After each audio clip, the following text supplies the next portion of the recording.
DM news Gujarati. Upleta મામલતદાર દ્વારા આગેવાનો સાથે અમાનવીય વર્તન કરતા હોય તેમની સામે યોગ્ય પગલાં લેવા ઉપલેટા શહેર કોંગ્રેસ દ્વારા મામલતદાર ઓફિસ સામે ધરણા કરી મામલતદાર મારફત જ આવેદનપત્ર આપવામાં આવ્યું। ઉપલેટા મામલતદાર દ્વારા આગેવાનો સાથે અમાનવીય વર્તન કરતા હોય તેમની સામે પગલાં લેવા ઉપલેટા શહેર કોંગ્રેસ દ્વારા મામલતદાર ઓફિસ સામે ધરણા કરી મામલતદાર મારફત જ આવેદનપત્ર ઉપલેટા શહેર અને ગ્રામ્ય વિસ્તારના કોંગ્રેસના કાર્યકરો બેઠા ધરણા પર। ઉપલેટા મામલતદાર નિખિલ મહેતા કોંગ્રેસના કાર્યકરો સાથે ભેદભાવ રાખતા હોવાના આક્ષેપ। નિખિલ મહેતા દ્વારા કચેરીના કામ અર્થે જતા કોંગ્રેસના કાર્યકરોને આગેવાનોને કલાકો સુધી બેસાડી રાખવામાં આવે છે। ઉપલેટા મામલતદાર કચેરી સામે કોંગ્રેસના આગેવાનો બેઠા ધરણા પર। ઉપલેટા મામલતદાર દ્વારા જણાવવામાં આવ્યું કે તે લોકોને 10 થી 15 મિનિટ બેસાડવામાં આવ્યા હતા, પરંતુ બોલાવવા ગયા તે પહેલા તો તે ચાલ્યા ગયા। લક્ષ્મણકાંત ચોટાઈ, શહેર કોંગ્રેસ પ્રમુખ, ઉપલેટા તાલુકાના મામલતદાર તરીકે મહેતા સાહેબે 1 મહિના પહેલા ચાર્જ સંભાળ્યો, પછી ક્યાંક ને ક્યાંક વિવાદમાં આવતા રહે છે અને આ વિવાદની ફરિયાદો કોંગ્રેસ પાસે છેલ્લા 1 મહિના થયા એક કે બીજા રૂપે અમારી પાસે આવતી હતી। પહેલી ફરિયાદ એ આવી કે મામલતદારે આવતા વેત જ જડબે સલાક જે આ વિસ્તારમાંથી 3 મોટી નદીઓ પસાર થાય છે, મોજ નદી અને ભાદર, આમાંથી ખનિજ ચોરી થતી હતી। આ ભાઈ આવીને સીધી જ બંધ કરાવી દીધી। આ તાલુકાના એક આગેવાનો, ભાજપના, કોંગ્રેસના આગેવાનો, સામ્યવાદી આગેવાનોએ અવારનવાર રજૂઆત કરી છતાં પણ રેતી ચોરી બંધ નહોતી થતી। પણ આને આવી અને એક જ અઠવાડિયામાં રેતી ચોરી સદંતર બંધ કરાવી દીધી અને જેવું ગોઠવાઈ ગયું એટલે આ રેતી ચોરી જે તે સ્થિતિમાં પાછી ચાલુ થઈ ગઈ। આ ફરિયાદો અમારી પાસે અવારનવાર આવે છે કે આમાં ક્યાંક ને ક્યાંક ભ્રષ્ટાચાર થયો છે। અમે આ અંગે એસીબીને પણ અરજી કરવાના છે અને એસીબીને પણ ફરિયાદ કરવાના છે કે આની તપાસ થવી જોઈએ। હું તો ત્યાં સુધી કહું છું, મારી પાસે ત્યાં સુધીના સમાચાર છે કે આ જે પૈસા આવે છે એ આ ગામની એક પાનની દુકાનમાં જમા થાય છે અને ત્યાંથી આ ભાઈ પૈસા લઈ આવે છે। આટલા સમાચાર મારી પાસે છે અને આ અંગેની વિગતવાર અમે એસીબીમાં ફરિયાદ કરવાના છે। બીજી વાત કે અધિકારીશાહી વલણ અપનાવે છે। 4-5 દિવસ પહેલા સ્વામિનારાયણના સંતો એમને મળવા આવ્યા, ત્યારે સંતોને એમ કીધું હું આ તાલુકાનો રાજા છું, મારું ઈચ્છા પડે એમ હું કરું। ભાઈ તું રાજા નથી, આ પ્રજાનો નોકર છે અને આ પ્રજાના પૈસાથી તારું પેટ ભરાય છે। આ રીતે અધિકારશાહી રાખવી એ વ્યાજબી નથી। આ હજી તો અમારી પાસે આવી વાતો આવતી તે દરમિયાન અમારા આગેવાન રામસિંહભાઈ વામરોટિયા એને રજૂઆત કરવા આવ્યા તો એમને મુલાકાત ન આપી અને એમની સાથે એમને બેસાડી રાખ્યા 1 કલાક। આ ફરિયાદો પણ અમારી પાસે આવતા અમારા જે ધરણા કરવા પડ્યા છે। આજે અમે કોંગ્રેસના ઉપલેટા તાલુકા અને શહેરના આગેવાનોની સાથે ધરણા ઉપર બેઠા છે। ધરણા બાદ અમે આવેદનપત્ર આપવાના છે અને આ આવેદનપત્રમાં મામલતદાર પોતાની ફરજમાં બેદરકારી છે અને લોકો સાથે અમાનવી અને અધિકારશાહી વલણ અપનાવે છે એની સામે પગલાં લેવા માટે માગણી કરનાર છીએ। કોઈ ખ્યાલ નહોતો, પણ પછી તમારા મીડિયાના માધ્યમથી જાણવા મળ્યું કે ભાઈ એ કોંગ્રેસના કોઈ આગેવાન છે અને મેં ચિઠ્ઠી જોઈ એમની મુલાકાતી સ્લીપ, તો એમાં એમણે રાયસીભાઈ, ગામ કાથરોટા અને મુલાકાતનું કારણ ગામના પ્રશ્ન બાબતે આટલું જ લખેલું હતું। 10 થી 12 મિનિટ જ રાહ જોવી પડી છે, કોઈ કલાક બેસાડ્યા નથી અને 10 થી 12 મિનિટ પછી જ્યારે કચેરીના સેવક એમને બોલાવવા ગયા ત્યારે એ કચેરીમાં હતા નહીં। એ વ્યક્તિ મને મળ્યા જ નથી, મારી યારે પ્રત્યક્ષ કે પરોક્ષ કોઈ વાતચીત નથી થઈ। એટલે જે આક્ષેપો કરવામાં આવે છે કે તોછડું વર્તન કર્યું, અમાનવીય વર્તન કર્યું, તો મને મળ્યા જ નથી, મારી સાથે કોઈ પ્રકારની વાતચીત જ નથી થઈ, તો તોછડા વર્તનનો કે અમાનવીય વર્તનનો કોઈ સવાલ આવતો નથી।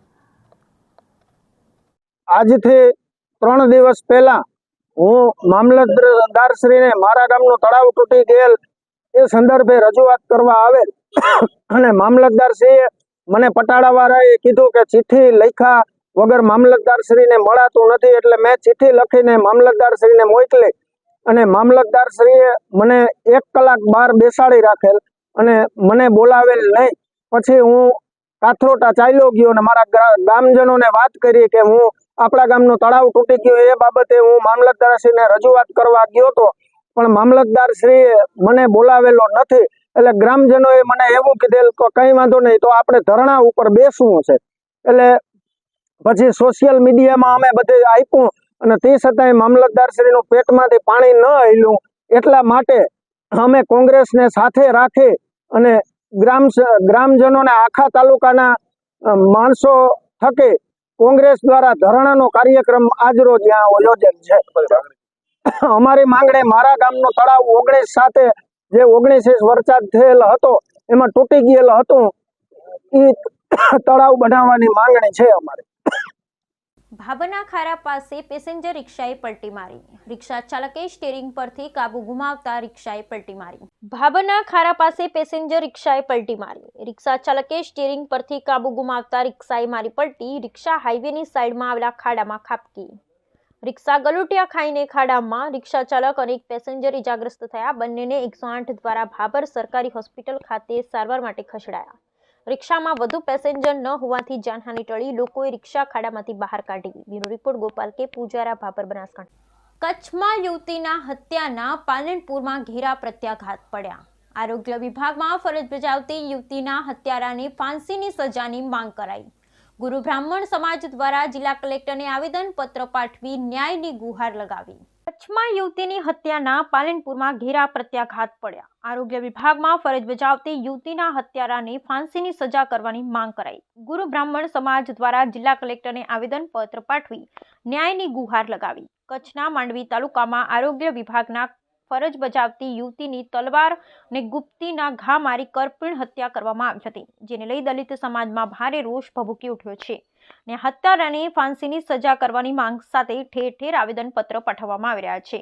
જે વચ્ચે પાલનપુર ખાતે પણ ગુરુ બ્રાહ્મણ સહિત દલિત સમાજ દ્વારા જિલ્લા કલેક્ટરને આવેદનપત્ર પાઠવી મૃતક યુવતીના પરિવારને ન્યાય અપાવવાની માંગ કરાઈ હતી.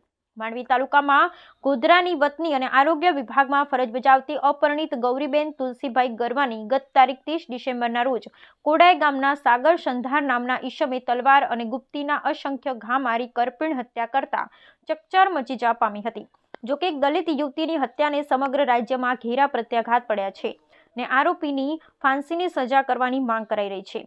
ત્યારે પાલનપુર ખાતે બનાસકાંઠા જિલ્લા ગુરુ બ્રાહ્મણ સમાજ સહિત દલિત સમાજના આગેવાનો દ્વારા જિલ્લા કલેક્ટરને આવેદનપત્ર પાઠવીને હત્યામાં સ્પેશિયલ ઇન્વેસ્ટિગેશન ટીમની રચના કરી ફાસ્ટ ટ્રેક કોર્ટમાં કેસ ચલાવી હત્યારાને ફાંસીની સજા કરવા તેમજ મૃતકના પરિવારને મુખ્યમંત્રીના રાહત ફંડમાંથી વળતર ચૂકવવાની માંગ કરાઈ હતી. કચ્છ જિલ્લાના માંડવી તાલુકાના ગોધરા અંબેધામ ખાતે સ્વ ગૌરીબેન તુલસીભાઈ ગરવાની ક્રૂર કરપીણ હત્યા કરવામાં આવી. કોઈ સાગર સંઘાર નામના એક આતંકવાદી જેવું કૃત્ય કહી શકાય એવી એક જબરજસ્ત એને મારી નાખવામાં આવી. એક તરફી પ્રેમમાં એને આવું એક પગલું ભર્યું છે. એ આરોપીને ફાંસીની સજા થાય અને એસઆઈટીની રચના કરી સ્પેશિયલ ઇન્વેસ્ટિગેશન ટીમ દ્વારા એની જાંચ થાય અને એની સાથે સંડોવાયેલા બીજા આરોપીઓ પણ ઝડપથી ધરપકડ થાય અને એ મહિલાને ન્યાય મળે. આ એક મહિલાનું ક્રૂર હત્યા કહેવાય અને એને અમે સખ્ત શબ્દોમાં વખોડીએ છીએ. ગુજરાત ગુરુ બ્રાહ્મણ સમાજ બનાસકાંઠા દ્વારા અને વિવિધ સંગઠનો દ્વારા આ આવેદનપત્ર આપવાનું છે કલેક્ટરશ્રીને અને અમે બધા એ હિસાબે મળેલા છીએ. શું નામ છે આપનું? સતીશકુમાર એમ જોશી. કચ્છ જિલ્લાના ગોધરા અંબેધામ ગામમાં અમારી દીકરી ગૌરીબેન ગરવાની કરપીણ હત્યા કરવામાં આવી છે. એને હત્યારાની ફાંસીની સજા થાય અને ગૌરીબેનના પરિવારને અને એમના આત્માને શાંતિ મળે અને એમના પરિવારને ન્યાય મળે એવી કડકમાં કડક સજા થાય એવી અમારી માંગ છે. દલિત સમાજની કોઈ છોકરીને આવો બનાવ ન બનવો એ સરકારને નમ્ર વિનંતી છે. આજે કચ્છ જિલ્લાના માંડવી તાલુકાના ગોધરા અંબેધામ ખાતે ગૌરી તુલસીબેન ગરવા નામની ગુરુ બ્રાહ્મણ સમાજની દીકરીની કરપીણ હત્યા સવારના સમયે કરવામાં આવી છે. એ કરપીણ હત્યા કરનાર નરાધમોને ફાંસીની સજા આપવામાં આવે અને આવું કૃત્ય કર્યું છે જે બનાસકાંઠા જિલ્લા ગુરુ બ્રાહ્મણ સમાજ અને તમામ સમાજના આગેવાનો બધા જ મળીને કલેક્ટર સાહેબને આવેદનપત્ર આપીએ છીએ અને આ દીકરીના પરિવારને ન્યાય મળે અને આવું અધમ કૃત્ય કરનાર આ હત્યારાને ફાંસીની સજા આપવામાં આવે. કડકમાં કડક તપાસ થાય. પોલીસે કાર્યવાહી કરીને એની ધરપકડ પણ કરી છે, પણ અમારું કહેવું છે કે એને ફાંસીની સજા આપવામાં આવે અને ગુજરાતમાં આવું કૃત્ય કરનાર લોકોને એક સબક મળે એ દિશામાં પગલાં ભરવામાં આવે. સરકારે જે કંઈ કાર્યવાહી કરી છે એની સામે વધારેમાં વધારે કડક કાર્યવાહી થાય અને એક સ્પેશિયલ તપાસ સમિતિ નિમીને પણ એની પૂર્ણ તપાસ કરવામાં આવે, એના પરિવારને ન્યાય મળે અને સરકારી સહાય પણ મળે એના પરિવારને, એવી આજે અમારી તમામ બનાસકાંઠા જિલ્લાના તમામ સમાજના, દલિત સમાજના આગેવાનો અને તમામ સમાજના આગેવાનો દ્વારા માગણી અને લાગણી છે એ સરકાર સમક્ષ અમે પહોંચાડવાના છે. હિલ સ્ટેશન માઉન્ટ આબુમાં -0.5 ડિગ્રી તાપમાન નોંધાયું. મિની કાશ્મીર ગણાતા માઉન્ટ આબુમાં તીવ્ર ઠંડીનો ચમકારો. હિલ સ્ટેશન માઉન્ટ આબુમાં -0.5 ડિગ્રી તાપમાન. મિની કાશ્મીર ગણાતા માઉન્ટ આબુમાં ઠંડીનો તીવ્ર ચમકારો. મોટી સંખ્યામાં પર્યટકો ઠંડીનો નજારો માણવા આબુ પહોંચ્યા. નક્કી લેકના પાણીમાં અને ગાડીઓ ઉપર બરફની ચાદરો જામી. પોલો ગ્રાઉન્ડ વિસ્તારમાં ઘાસ પર બરફની ચાદર જામી. કડકડતી ઠંડીને કારણે સ્થાનિક લોકો અને પર્યટકો ઠંડીમાં ઠૂંઠવાયા. તાપણી કરી અને લોકો ઠંડીથી બચવાની કરી રહ્યા છે પ્રયાસો. કાંકરેથળી જાગીર મઠના વિવાદનો મામલો. મહંત શંકરપુરીના અપહરણ મામલે મહંત અમર ભારતી સહિત 30 લોકો સામે ફરિયાદ નોંધાઈ. કાંકરેજના થળી જાગીરી મઠના વિવાદનો મામલો. મહંત શંકરપુરીના અપહરણના મામલે મહંત અમર ભારતી સહિત 30 લોકો સામે ફરિયાદ. મંદિરમાં ઘૂસી સીસીટીવીના કેબલ તોડી કેન્ટીન રૂમમાં શંકરપુરીને પૂરી ચાવી પડાવી કરાયું હતું અપહરણ. શિહોરી પોલીસે મહંત અમર ભારતી, ભરતગીરી, સંજયગીરી, હાર્દિકગીરી, ઉપેન્દ્રપુરી અને કિરણ ઠાકોર સહિત 30 લોકોની અટકાયત કરી કોર્ટમાં રજૂ કરી 1 દિવસના મેળવ્યા રિમાન્ડ. શિહોરી પોલીસે અપહરણને લઈ વધુ તપાસ હાથ ધરી. જાગીરી મઠના મહંત જગદીશપુરીના નિધન બાદ ગાદીપતિ કોણ તેને લઈ બે પક્ષો વચ્ચે ચાલી રહ્યો છે વિવાદ. પોષણ ઉડાન હેઠળ પાલનપુર ખાતે બાળકો અને વડીલોએ ઉજવી મકર સંક્રાંતિ. પોષણ ઉડાન હેઠળ પાલનપુર ખાતે બાળકો અને વડીલોએ મળવી ઉજવી મકર સંક્રાંતિ. પાલનપુરના વૃદ્ધાશ્રમમાં પતંગ, રમત અને નાસ્તા સાથે પોષણ ઉડાનની વિશેષ ઉજવણી. પાલનપુર સ્થિત હિન્દુ સમાજ વડીલ વિશ્રાંતિ ભવન વૃદ્ધાશ્રમ ખાતે પોષણ ઉડાન 2025ની ઉજવણીનું આયોજન બનાસકાંઠા આઈસીડીએસ વિભાગના જિલ્લા પ્રોગ્રામ ઓફિસર શ્રી ઉષાબેન ગજ્જરની અધ્યક્ષતામાં કરાયું હતું. વિશ્રાંતિ ભવન ખાતે વૃદ્ધાશ્રમ પરિવાર સાથે મળી મકર સંક્રાંતિ પર્વની ઉજવણી પ્રાર્થના થકી કરાઈ હતી. આ પ્રસંગે કિશોરીઓને પતંગ પર સ્લોગનની સ્પર્ધા, રસ્સા ખેંચ અને ખોખો જેવી રમતો રમાડવામાં આવી હતી. આંગણવાડી કેન્દ્રની પૂર્વ પ્રાથમિક શિક્ષણ મેળવતા 3 થી 6 વર્ષના બાળકોને સંગીત ખુરશી, બિસ્કેટ પકડ જેવી રમતો રમાડવામાં આવી હતી. બાળકોને નાસ્તામાં તલની ચીક્કી, સિંગની ચીક્કી, તલના લાડુ, મોસંબી આપવામાં આવી હતી. બાળકો અને કિશોરીઓ સાથે પતંગો ચગાવવાની મસ્તી પણ કરવામાં આવી હતી. આ કાર્યક્રમ દ્વારા પોષણ ઉડાન 2025ની ઉજવણી વૃદ્ધાશ્રમ પરિવાર સાથે હર્ષ, ઉલ્લાસ અને આનંદ સાથે કરવામાં આવી. આ કાર્યક્રમમાં બાળ વિકાસ યોજના અધિકારી શ્રી, પાલનપુર 1 પીએસઈ ઇન્સ્ટ્રક્ટર, મુખ્ય સેવિકાઓ, આંગણવાડી કેન્દ્રના બાળકો, કિશોરીઓ અને કાર્યકર બહેનો ઉપસ્થિત રહ્યા હતા. ભારત વિકાસ પરિષદ રજત વર્ષના ઉપક્રમે ધાનેરા ખાતે શોપિંગ ફેસ્ટિવલ 3 દિવસ માટે ખુલ્લો મુકાયો. ભારત વિકાસ પરિષદના રજત વર્ષના ઉપક્રમે ધાનેરા ખાતે શોપિંગ ફેસ્ટિવલ 3 દિવસ ખુલ્લો મુકાયો. ધાનેરા ખાતે ભારત વિકાસ પરિષદે રજત વર્ષને અનુલક્ષી શોપિંગ ફેસ્ટિવલનું આયોજન કરવામાં આવ્યું, જેમાં અલગ અલગ ચીજ વસ્તુઓના અંદાજે 90 જેટલા સ્ટોલ લગાવવામાં આવ્યા.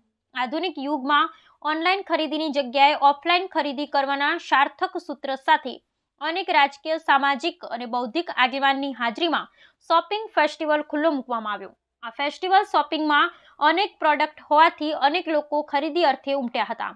બાળકો માટે મનોરંજન માટે અનેક ગેમ પણ ઉપલબ્ધ હોવાથી બાળકો માટે આ શોપિંગ ફેસ્ટિવલ ખાસ આકર્ષણનું કેન્દ્ર બન્યું હતું. ધાનેરા તેમજ અલગ અલગ નગરોમાંથી સ્પેશિયલ ચીજવસ્તુઓના પણ સ્ટોલ લોકો માટે આકર્ષણનું કેન્દ્ર બન્યું છે. આ ફેસ્ટિવલ 3 દિવસ ચાલુ રહેશે, જે અનેક લોકો માટે ઓફલાઈન ખરીદીનું કેન્દ્ર બનશે એ નક્કી જ છે. भारत विकास परिषद के द्वारा ये फेस्टिवल कार्यक्रम का आयोजन किया है. आपने स्टॉल डाला है, कैसा लग रहा है और क्या बहुत अच्छा रिस्पांस मिल रहा है. एक छोटे लेवल पर बहुत अच्छी ग्राहकी हो रही है, तो बहुत अच्छा आयोजन है. ये भारत विकास परिषद ने किया है ये कार्यक्रम. आज पहले दिन की शुरुआत है. कैसे लोग आ रहे हैं, कितने लोग आ रहे हैं, कैसे फेस्टिवल? काफ़ी अच्छा रिस्पांस है, पब्लिक भी काफ़ी आ रही है और रिस्पांस बहुत अच्छा मिल रहा है. भारत विकास परिषद के बारे में क्या कहोगे? भारत विकास परिषद के हम कुछ सदस्य भी हैं. ये एक बहुत अच्छी संस्था है. इससे हर एक व्यक्ति को जुड़ना चाहिए और अपना योगदान देना चाहिए. આજે ભારત વિકાસ પરિષદ દ્વારા ફેસ્ટિવલ નું કાર્યક્રમનું આયોજન કરવાનું છે. પ્રથમ દિવસે આપે સાનો સ્ટોલ ખોલ્યો છે અને કયા દુકાનના નામથી ખોલેલો છે?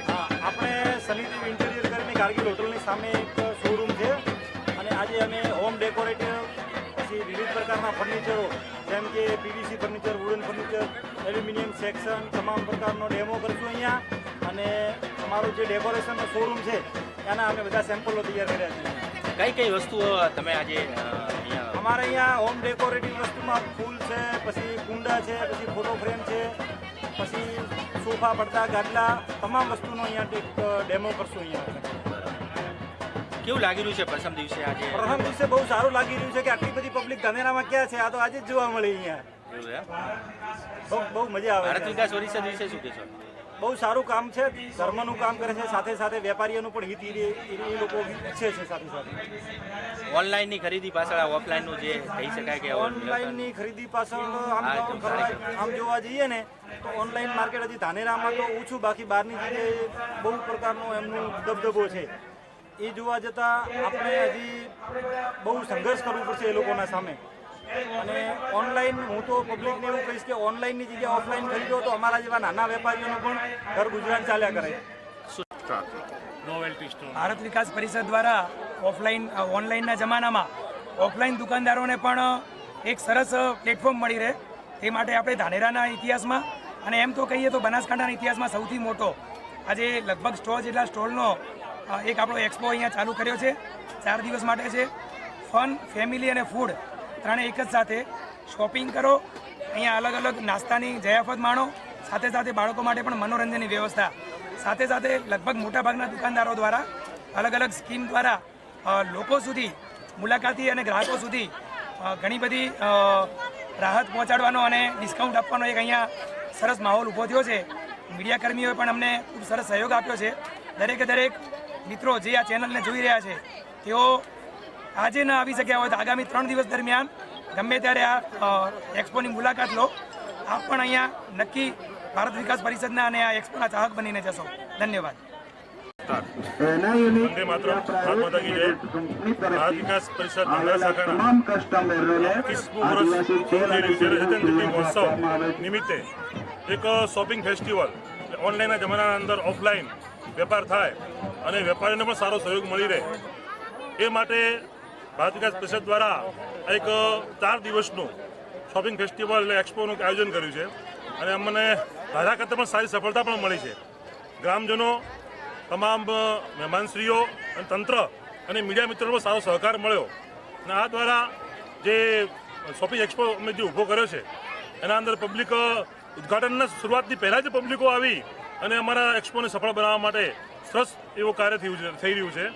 તો ભારત વિકાસ પરિષદ અને 25 વર્ષ પૂર્ણ થયા શરૂ થયા છે. અજંતસિંહ મહોત્સવ નિમિત્તે જે એક્સપો છે એના અંદર ધાનેરા નગર અને તાલુકાના તમામ ગ્રામજનોને નમ્ર વિનંતી કે એક્સપોમાં આવે. એનો સમય બપોરે 2 થી રાત્રે 10 વાગ્યા સુધી રહેશે. આવો અને તમે અહીંયા આગળ સ્વદેશી માલ અને આપણી ઓફલાઈન ખરીદી કરો. તમને અહીંયા સરળ ભાવના અંદર તમામ પ્રકારની અલગ અલગ વસ્તુઓ મળી રહેશે. ભારત માતા કી જય. વંદે માતરમ. મારું નામ જયશ્રીબેન પુરોહિત છે. આ સ્ટોલ અમારે ભારત વિકાસ પરિષદ દ્વારા લગાવેલી છે અને આ સ્ટોલની અંદરથી જે નફો અમને મળશે અને એ એમના હમણાં HIV પોઝિટિવ બાળકો અને વિધવા બહેનોના લાભાર્થી માટે જશે. નમસ્કાર. ભારત વિકાસ પરિષદની તરફથી આ સ્ટોલ કરવામાં આવ્યો છે. એમાં ઘણી બધી વસ્તુઓ, અલગ અલગ જાતની વસ્તુઓ છે, અલગ અલગ સ્ટોલ છે. અમને ખરીદી કરવામાં બહુ મજા આવી છે અને ખરેખર એવું ઓનલાઈન કરતાં ઓફલાઈન ખરીદી કરવામાં ખૂબ જ મજા આવે છે. નમસ્કાર ધાનેરાની જનતાને. અહીંયા ભારત વિકાસ પરિષદ તરફથી જે આપણે એક્ઝિબિશનનું આજે આયોજન કર્યું છે જે 4 દિવસ ચાલવાનું છે, લોકોએ ખૂબ ઉત્સાહપૂર્વક ભાગ લીધો છે. આ ઓનલાઈનના જમાનામાં ઓફલાઈન લોકો જે આ શોપિંગ કરી રહ્યા છે એ બહુ જ સરસ રીતથી કરી રહ્યા છે. લોકોનો ખૂબ ઉમંગ છે, ખૂબ ઉત્સાહથી એ લોકો શોપિંગ કરે છે અને જે અહીંયા આવાવાળા જે સ્ટોરવાળા લોકો છે એ પણ ખૂબ ઉત્સાહથી કામ કરી રહ્યા છે. અમારો અહીંયા પુષ્પા નામનો ઇમિટેશન સ્ટોર છે, 79 નંબરનો છે અને અહીંયા લોકોને શોપિંગ કરવાની ખૂબ મજા આવી રહી છે. આજે ભારત વિકાસ પરિષદ દ્વારા જે ફેસ્ટિવલ નું શોરૂમ આનું ચાલુ કર્યું છે તો આપણે સ્ટોલ પણ રાખ્યો છે, તો કેવું લાગી રહ્યું છે? શાનો સ્ટોલ કર્યો? જે ધાનેરામાં જે પ્રથમવાર થયો છે આ સ્ટોલ, કે ખરેખર ધન્યવાદને પાત્ર છે ભારત વિકાસ પરિષદને કે આવું અહીંયા બજારે ગોઠવવામાં આવ્યું અને ધાનેરાની પબ્લિકને અને જનતાને કે અહીંયા બધી વસ્તુઓ મળી રહેશે ને વ્યાજબી ભાવે મળશે ને સારું રહેશે એવું લાગે છે અમને. આજે શરૂઆતમાં જ લોકો અહીંયા ખૂબ જ મોટી સંખ્યાની અંદર જોવા મળી રહ્યા છે. કેવું રિસ્પોન્સ મળી રહ્યો છે? એ ખરેખર ધન્યવાદ પાત્ર છે કે જે પ્રચાર ઓછો છે પણ પબ્લિકને જાહેરાતમાં ખબર પડી કે અહીંયા વસ્તુઓ વધારે મળે છે, એટલા માટે જોવા માટે આજે પબ્લિકની ભીડ વધારે છે.